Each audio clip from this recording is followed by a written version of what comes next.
Hi, folks. A very warm welcome to season 3, episode 9 of the podcast, 7 Steps to a Happier New Year. And I will start by saying Happy New Year.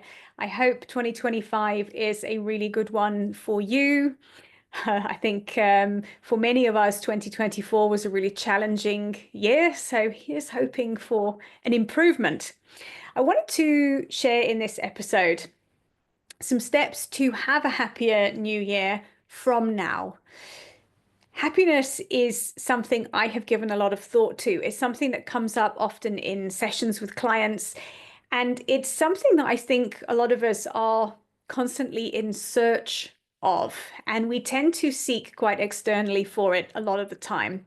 And my own journey of self-development and that I have been on has taught me that actually we have to learn to be happy where we are with what we've got. And I'm going to share some ways that you can do that. But I wanted to kick this off with a lovely metaphor about happiness that perhaps you can relate to. Let's say you have a green apple. And even though you're hungry, although if you were hungry, I don't know why an apple would be the thing you would reach for, but let's just run with this metaphor. We have a green apple and we're hungry, but you've told yourself, because lots of other people have said it to you, and it's how you've been conditioned, and it's what you believe, that actually red apples are better. And even though you're hungry, you want a red apple. So this green apple is not good enough. It's not what you want. You're not going to enjoy it. It's not going to be sweet enough, crunchy enough, tasty enough. We don't really want the green apple. So we're going to chuck the green apple away and we're going to sit and be hungry until we can have a red apple. Now, substitute the green apple for your current situation, your house, your marriage, your partner, your job, your salary, where you live. And you sit here, and actually, what you're after is a better partner, a different job, more money, a bigger house, a better car. But you're sitting with the green apple equivalent and you want the red apple equivalent. And what we tend to do is sit and look at all the things we don't have, all the reasons what we've got is not enough. And we tell ourselves that when we have the red apple equivalent, the bigger house, the better car, when we get a new relationship, everything will be good. The trouble is, until we learn to be happy where we are, whilst we're on the journey to the thing we want, we're humans. We are always striving and moving forwards. We're always going in a forwards direction. If we're not, we tend to be purposeless and feel very stuck. The trouble is, often, and I have found this because I found myself in this situation, I speak from experience with this, is you can end up constantly striving for something else and telling yourself, when I have that thing, that's when I'll be happy. And the trouble is, when you get to the red apple, you find that you got the red apple, but it's not quite the right shade of red. It's not crunchy enough. It's not sweet enough. I need more red apples. And so it goes on. So until you learn to be present and be okay and appreciate where you are in your life right now, you will never be happy when you get the bigger, better thing. If you can't be happy with a green apple, you aren't going to be happy with a red apple. So now I've taken you on a metaphorical magical mystery tour. I want to share with you some of the things that I have implemented in my own life and the things that I help my own clients with that I know are tried and tested happiness boosters that are really, really easy to do. And they help you be able to be okay with where you are as you move forwards to where it is you want to be. So number one is to find reasons to appreciate and be grateful for what you have and where you are right now. So I will give you an example. There have been lots of conversations in this house about wanting to move to a small holding. We've got a set of neighbours who are quite irritating. They've got a very loud alarm system. It is very, very irritating. And It would be easy to sit and say, do you know what? We're going to be happy when we don't have any neighbors. And I'm sure we are going to be happy when we don't have any neighbors, but we're going to be happy when we don't have any neighbors. And until we don't have neighbors, we're just going to be agitated and constantly focus on how annoying the neighbors next door are. Okay. Instead, the thing to do is to sit and say, okay, the goal is a small holding, which Emma is going to fill with all manner of animals. But where we are now, we have a house, we have a garden. We can be grateful for that. And we can also have a look at how can we improve upon what we've got right now. So the first thing is a conversation with the neighbors about the alarm, which will probably solve the problem. This will be conversation number 2, but I'm confident it'll solve the problem. And to think about, we have a house, we have a garden, we have a nice spot here. And what this spot will do is enable us to leverage it to get hold of our small holding at a future date and time. But it's important that we don't let the thought of once we move somewhere, we'll be happier, because we have nice birds in the garden, we have some nice trees in the garden. I have all sorts of bats and things that we'll also have on a small holding. So I can appreciate the wildlife we have here now whilst we're on the way to the small holding. So we can be grateful for that. So have a think about, even if you are after a promotion at work, you're after a newer car, a bigger house, whatever it is, what's great about where you are now? How can you sit and have a look and go, okay, this is what I really enjoy about where I am now. The second thing is to set clear, attainable goals for where you want to go.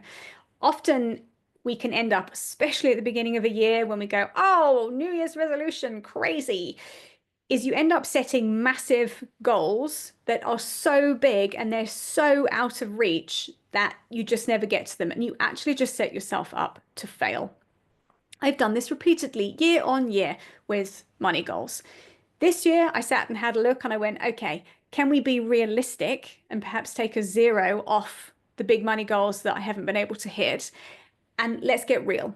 What comfortably, if I knuckle down and have a plan, can I reach? And how am I going to break that down? It isn't going to be divided up into 12 because it's January. I'm not going to hit a big month in January. So how can I make it manageable? So set your goals and then work backwards of, okay, what needs to happen for this goal to be achieved by the end of the year? I broke it down into quarters. What do I need to make each quarter? And how many sessions do I need to sell? What do I need to do to generate the money? And then you can kind of work backwards from there. And what do I need to do each day to move me closer to that goal? And when you can break a big goal, like a year-long financial goal, down into smaller steps of what are 5 things I need to do each day to move me closer to that goal, you have a plan. And when we have a plan, we're more likely to hit a goal. And when I say attainable, goals should be a stretch, because if it was really easy to do, it's not really a goal, it's just kind of general life. But it should be a stretch, but it shouldn't be something, like I said, that's completely impossible, because I think if it's too big of a stretch, you tend to sit and go, well, there's no point trying because I'm never going to get there. So make them attainable and break them down into small steps and have a look at what do you need to do each day to move towards them. And have a tick list. Make sure you do those 5 things each day. Who's going to hold you accountable? And why does it matter? I think that's the thing with goals. Why does it matter? So we to come back to the small farm, small holding.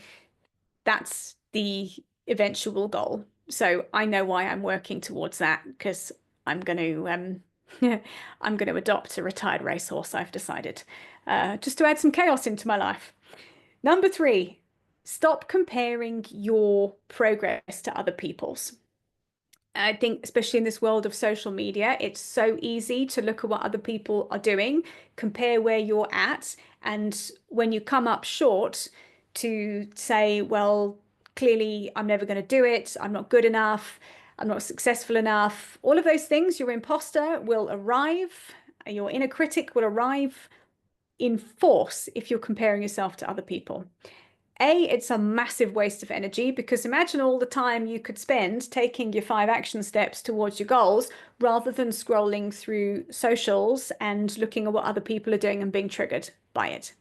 All it does is it sets your nervous system off, which then has a chain reaction of stopping you from focusing. And before you know it, a week has passed, you've done nothing, and because you've just been sat in a comparison trap. So stop comparing yourself to other people.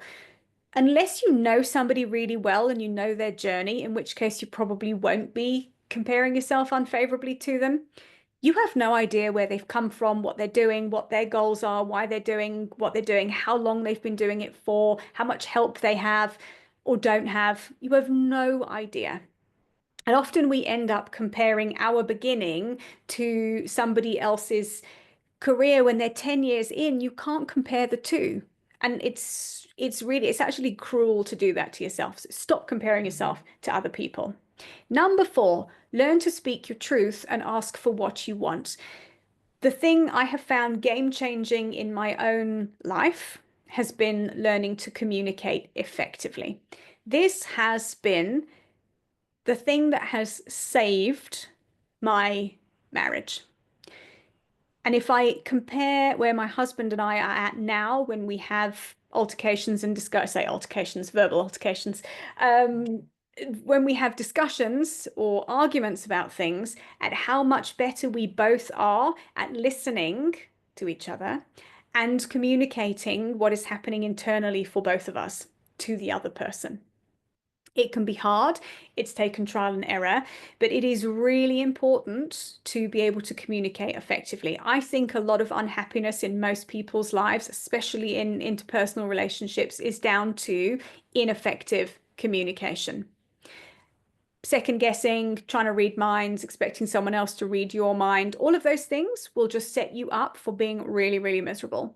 So learning to speak up, ask for what you want, and really communicate what's happening internally for you to another person so they can do something about it or do something with that information is an absolute game changer. So I highly recommend having a bit of an inventory of your communication style and seeing where you could improve upon that. Number 5, learn to listen to the feelings and emotions that you experience. Very often we end up shutting them down. We medicate them with anti-anxiety pills, with antidepressants, with alcohol, with scrolling, with chocolate, with shopping. There's lots of ways we tend to shut up our emotions. Now, sometimes it is essential that we have our emotions medicated if you are feeling very overwrought, if you are chronically depressed, if you are suicidal, anything like that. I'm not suggesting anyone stops taking meds. That is when you need to have some proper psychiatric help. But I'm talking about in general day-to-day things. If you can learn to listen to the feelings that come up and give them a little bit of space, you will get some very valuable information about your internal landscape. Things like anger, things like being triggered by things like going through social media and being triggered in conversations, feeling anxious, feeling jealous, feeling sad, are indicators of what's happening internally. And when you can take a bit of a moment to reflect on what is that anger telling me? Why am I angry? What is happening on a deeper level for me with that? You'll hear me talk quite often about nervous system regulation. Now, our emotions, especially big emotions like anger and rage and anxiety, they're very energizing and they're very kind of stress response emotions. And they are things that it is very useful to have nervous system regulation tools to be able to calm them down. The overarching goal of nervous system regulation is to help you manage big emotions so they don't explode out all over the show everywhere. It is not to regulate them away. You can use nervous system regulation tools to not allow emotions to rule your life, but it is really important to learn to listen to them. Otherwise, they never really go away. So if you have a sense of anger coming up on a regular basis, can you sit with that and really dig into what is that about? Is there a value that's constantly being violated? Is there a belief that you're running that you need to address? Is there some old stuff that's coming up and it's actually asking for your attention? Emotions are signposts as to the work there is to be done internally. So if you can start to listen to them, they will steer you in a direction.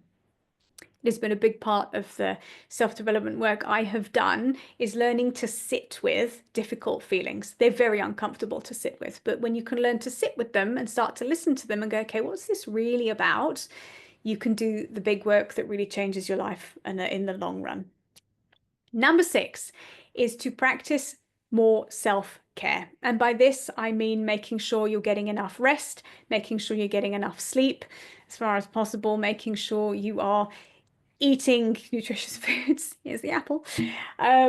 Making sure you are connecting regularly with people with whom you feel safe and nurtured. There are lots of things you can do for self-care that don't have to cost money and they don't take too much time up. 5 minutes meditation in the morning just to clear your mind and set yourself up for the day are really, really valuable. But you can't pour from an empty cup. And the better you look after yourself, the less you're going to be plagued by big, difficult emotions because they, as I say, they come up when there's things to look at. When you're practicing self-care, you're giving yourself time, journaling, reflecting, you'll find that you feel a lot better. Number 7, the last one, is to do more of what makes you happy. Big lesson for a lot of us in life. And this is something I talk through with coaching clients often, is what do you want to do? What makes you feel happy? What makes you feel fulfilled? And often, especially women, tend to put their own happiness and fulfillment on the back burner because we're sorting everybody else out. We're working hard. We're dealing with children. We're looking after a household. Where is the time for you? When you feel happy, when you feel good, you are able to show up in a far better way for other people. And you live your more authentic self and your more authentic life. And life is better when we're doing things that we enjoy. You know, we have this human existence for a limited amount of time. Do you want to slog through it and just kind of get through each day until you die? No, thanks. I'd like to be doing stuff I enjoy. And I think it's really important to get a handle on and listen to and understand what makes you happy and see how you can bring more of that into each day. So you do feel better in the present moment. You're not constantly out seeking for the red apples of happiness when you're sitting with green apples. Because if we're constantly waiting and deferring happiness because when this happens, I'll be happy, we're never truly happy. So I hope this has been a helpful set of tools for you to start your new year off in the right way. And speaking of doing more of what makes you happy, I've had a bit of a pivot with my coaching and with my business. And it's taken me a while to actually be honest about what's been happening with this. I've been on a path for the past 18 months, really, of working with a shaman for other people, potato, and doing a lot of spiritual work. I've been doing all sorts of fun things. And I've realized it's a path I want to go down. It makes me happy. I'm a highly intuitive person, and yet I've kind of tucked that away because I didn't know if I should be taking that out into the world. You know, people are going to think I'm strange. Yes, they are, and it's completely okay. So I have a couple of new offerings for you on the coaching front. The first one that I'm really excited about is I've started to offer intuitive clarity sessions, which is I will have my tarot deck or my oracle deck, you can choose, and we can sit and work through something that is keeping you stuck, question you've got, if you're not sure on a direction. It's a really great jumping off point to have a conversation and see if we can get you some fresh perspectives and some clarity on something that's keeping you stuck. Not fortune telling, unfortunately, I'm not psychic, but I can intuitively help interpret which cards we pull and help you come up with a plan to move forwards in perhaps a direction you hadn't thought of. So intuitive clarity sessions, there's a link in the show notes. You can book one of those. Super affordable. It's £45, $55, or for South Africans, 650 Rand. So you can book one of those in the show notes. And I've also rejigged the pricing with my coaching as well. So it is now super affordable, and you can book individual sessions with me as well, which weren't available before. So again, link is in the show notes. You can pop through to the website and have a look at that, and pop me a message for more information. You can book a free strategy call with me to talk through what's happening and how I might be able to help you. But I'm really excited to be taking my work in a direction that I feel very called to go in. I'm following my happy with this, and I invite you, if there's been something you've been thinking about, there's something that you know would make you happy, but you're not sure about doing it, I invite you to get curious about it and see if you could take the first step into that. Thank you for being with me today. It's great to be back. Happy 2025. And I will see you same time next week. Bye for now.